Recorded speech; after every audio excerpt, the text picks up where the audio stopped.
दोस्तों नमस्ते। इस वीडियो की कहानी का शीर्षक है झांकी। कहानी सुनो। कई दिन से घर में कलह मचा हुआ था। माँ अलग मुंह फुलाए बैठी थी, स्त्री अलग। घर की वायु में जैसे विष भरा हुआ था। रात को भोजन नहीं बना। दिन को मैंने स्टोव पर खिचड़ी डाली, पर खाया किसी ने नहीं। बच्चों को भी आज भूख न थी। छोटी लड़की कभी मेरे पास आकर खड़ी हो जाती, कभी माता के पास, कभी दादी के पास, पर कहीं उसके लिए प्यार की बातें न थीं। कोई उसे गोद में न उठाता था, मानो उसने भी अपराध किया हो। लड़का शाम को स्कूल से आया। किसी ने उसे कुछ खाने को न दिया, न उससे बोला, न कुछ पूछा। दोनों बरामदे में मन मारे बैठे हुए थे और शायद सोच रहे थे घर में आज क्यों लोगों के हृदय उनसे इतने फिर गए हैं। भाई बहन दिन में कितनी बार लड़ते हैं, रोनी पीटना भी कई बार हो जाता है, पर ऐसा कभी नहीं होता कि घर में खाना ना पके या कोई किसी से बोले नहीं। ये कैसा झगड़ा है कि 24 घंटे गुजर जाने पर भी शांत नहीं होता, यह शायद उनकी समझ में न आता था। झगड़े की जड़ कुछ न थी। अम्मों ने मेरी बहन के घर तीजा भेजन के लिए जिन सामानों की सूची लिखाई, वह पत्नी जी को घर की स्थिति देखते हुए अधिक मालूम हुई। अम्मा खुद समझदार हैं, उन्होंने थोड़ी बहुत काट छांट कर दी थी, लेकिन पत्नी जी के विचार से और काट छांट होनी चाहिए थी। 5 साड़ियों की जगह 3 रहें, तो क्या बुराई है। खिलौने इतने क्या होंगे, इतनी मिठाई की क्या जरूरत, उनका कहा था। जब रोजगार में कुछ मिलता नहीं, दैनिक कार्यों में खींचतान करनी पड़ती है, दूध घी के बजट में तकलीफ हो गई, तो फिर तीजे में क्यों इतनी उदारता की जाए। पहले घर में दिया जलाकर तब मस्जिद में जलाते हैं। यह नहीं कि मस्जिद में तो दिया जला दे और घर अंधेरा पड़ा रहे। इसी बात पर सास बहू में तकरार हो गई, फिर शाखें फूट निकली। बात कहां से कहां जा पहुंची, गड़े हुए मुर्दे उखाड़े गए। अन्योक्तियों की बारी आई, व्यंग्य का दौर शुरू हुआ और मौनालंकार पर समाप्त हो गया। मैं बड़े संकट में था। अगर अम्मों की तरफ से कुछ कहता हूँ, तो पत्नी जी रोना धोना शुरू करती हैं, अपने नसीबों को कोसने लगती हैं। पत्नी किसी कहता हूँ तो जनमुरीद की उपाधि मिलती है।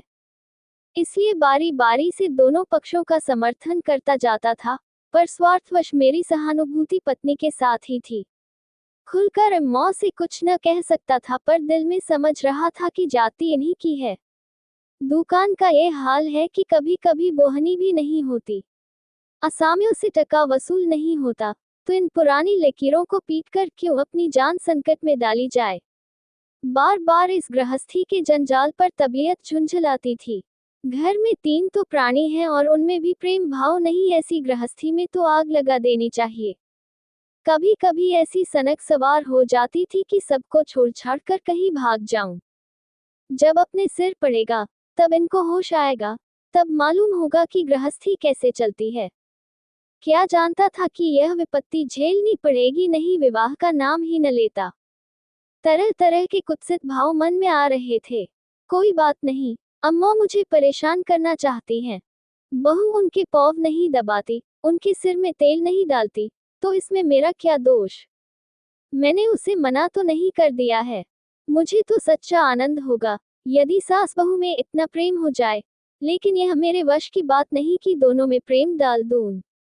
अगर अम्मों ने अपनी सास की साड़ी धोई है, उनके पाँव दबाए हैं, उनकी गुड़कियां खाए हैं, तो आज वह पुराना हिसाब बहू से क्यों चुकाना चाहती हैं। उन्हें क्यों नहीं दिखाई देता कि अब समय बदल गया है। बहन अब भाईवश सास की गुलामी नहीं करती।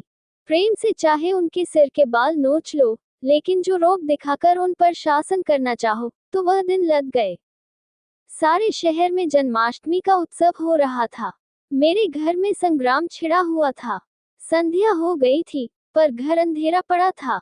मनहूसियत छाई हुई थी। मुझे अपनी पत्नी पर क्रोध आया। लड़ती हो, लड़ो, लेकिन घर में अंधेरा क्यों रखा है। जाकर कहा, क्या आज घर में चिराग न जलेंगे। पत्नी ने मुंह फुलाकर कहा, जला क्यों नहीं लेते, तुम्हारे हाथ नहीं हैं। मेरी देह में आग लग गई।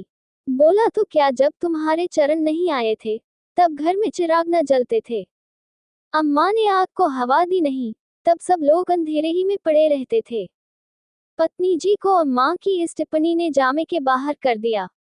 बोली, जलाते होंगे मिट्टी की कुप्पी, लालटेन तो मैंने नहीं देखी। मुझे इस घर में आए 10 साल हो गए। मैंने डांटा, अच्छा चुप रहो, बहुत बड़ो नहीं। ओहो, तुम तो ऐसा डॉट रहे हो, जैसे मुझे मोल लाए हो। मैं कहती हूँ, चुप रहो। क्यों चुप रहूं? अगर एक कहोगे, तो दो सुनोगे। इसी का नाम पतिव्रत है। जैसा परास्त होकर बाहर चला आया, और अंधेरी कोठरी में बैठा हुआ, उस मनहूस घड़ी को कोसने लगा। जब इस कुलच्छनी से मेरा विवाह हुआ था, इस अंधकार में भी 10 साल का जीवन सिनेमा चित्रों की भांति मेरे नेत्रों के सामने दौड़ गया। उसमें कहीं प्रकाश की झलक न थी, कहीं स्नेह की मृदुता न थी। सहसा मेरे मित्र पंडित जयदेव जी ने द्वार पर पुकारा, अरे, आज यह अंधेरा क्यों कर रखा है जी? कुछ सूझती ही नहीं, कहाँ हो? मैंने कोई जवाब न दिया। सोचा, यह आज कहाँ से आकर सिर पर सवार हो गए। जयदेव से फिर पुकारा, अरे, कहाँ हो भाई? बोलते क्यों नहीं? कोई घर में है या नहीं? कहीं से कोई जवाब न मिला। जयदेव ने द्वार को इतनी जोर से झंझोड़ा कि मुझे भय हुआ, कहीं दरवाजा चौखट बाजू समेत गिर न पड़े। फिर भी मैं बोला नहीं। उनका आना खल रहा था। जयदेव चले गए। मैंने आराम की सांस ली। बारे शैतान टला, नहीं घंटों सिर खाता। मगर पाँच ही मिनट में फिर किसी के पैरों की आहट मिली और अब की टार्च के तीव्र प्रकाश से मेरा सारा कमरा भर उठा। जयदेव ने मुझे बैठे देखकर कुतूहल से पूछा, तू कहाँ गए थे जी? घंटों चीखा, किसी ने जवाब तक न दिया। यह आज क्या मामला है? चिराग क्यों नहीं जले? मैंने बहाना किया, क्या जाने, मेरे सिर में दर्द था, दुकान से आकर लेते, तो नींद आ गई। और सोए तो घोड़ा बेचकर, मुर्दों से शर्त लगाकर। हाँ यार, नींद आ गई।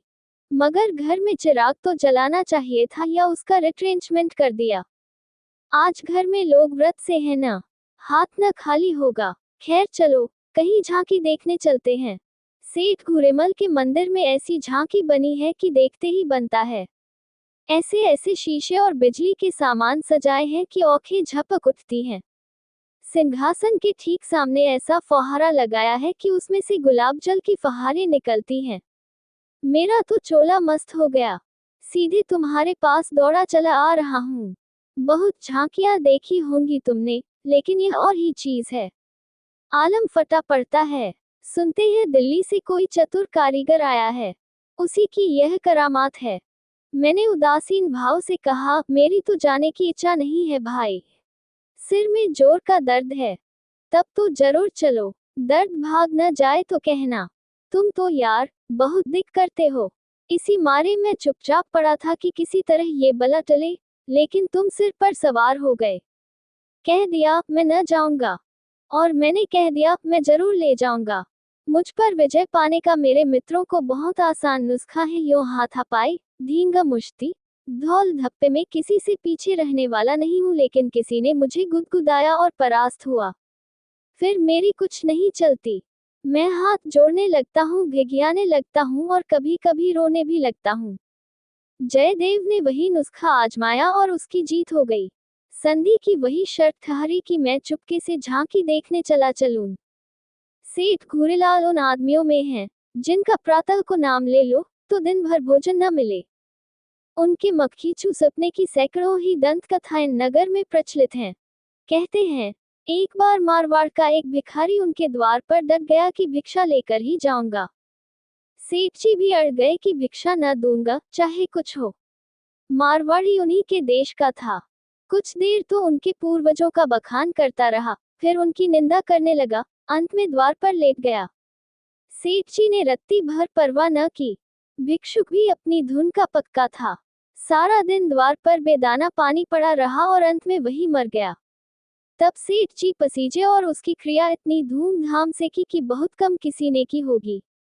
भिक्षुक का सत्याग्रह सेठ जी के लिए वरदान हो गया। उनके अंतःकरण में भक्ति का जैसे स्रोत खुल गया। अपनी सारी संपत्ति धर्मार्थ अर्पण कर दी। हम लोग ठाकुरदारे में पहुंचे, तो दर्शकों की भीड़ लगी हुई थी।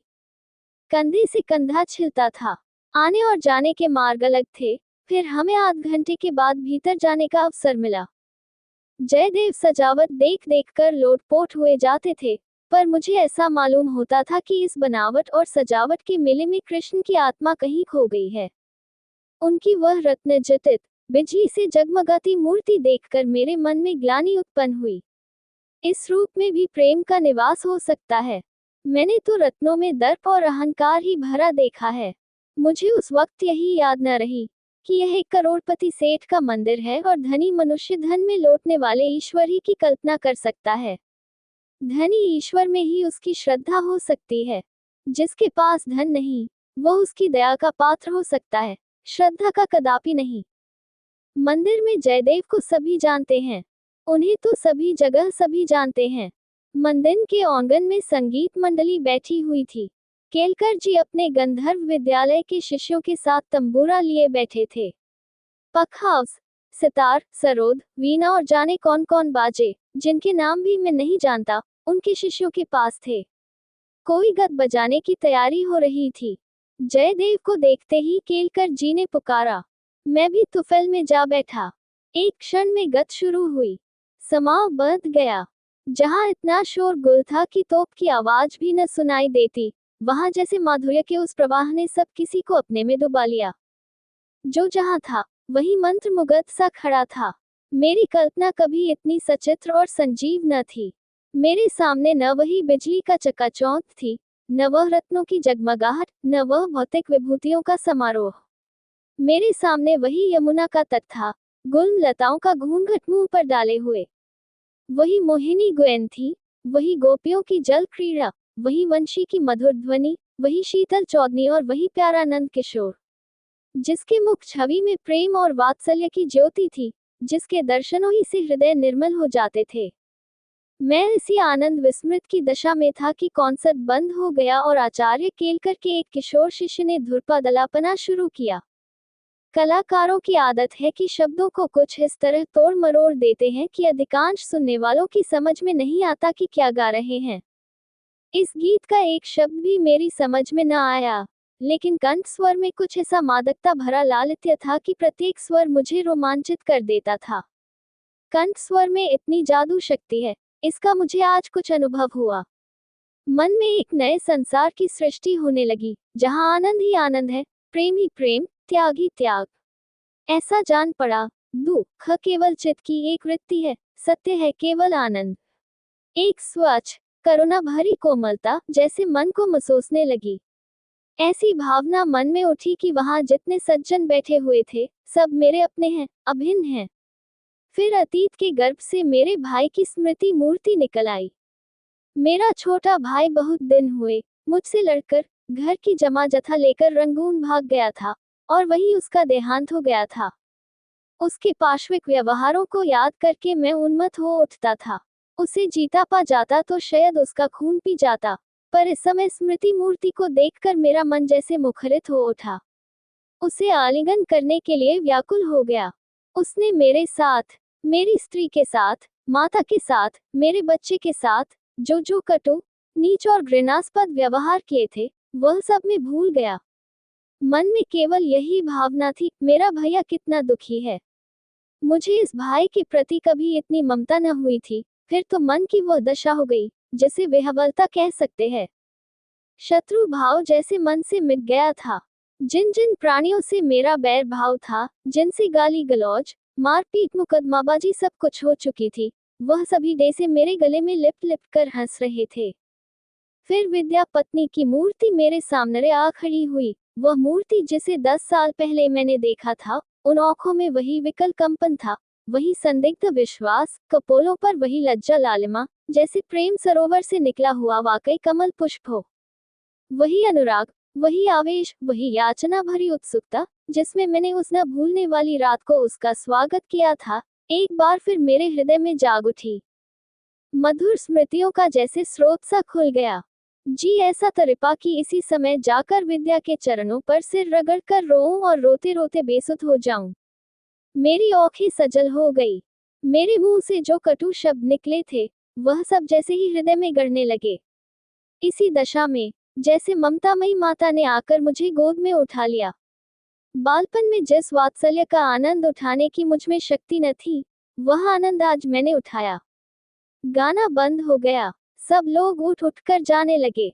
मैं कल्पना सागर में ही डूबा रहा। सहसा जयदेव ने पुकारा, चलते हो? या बैठे ही रहोगे?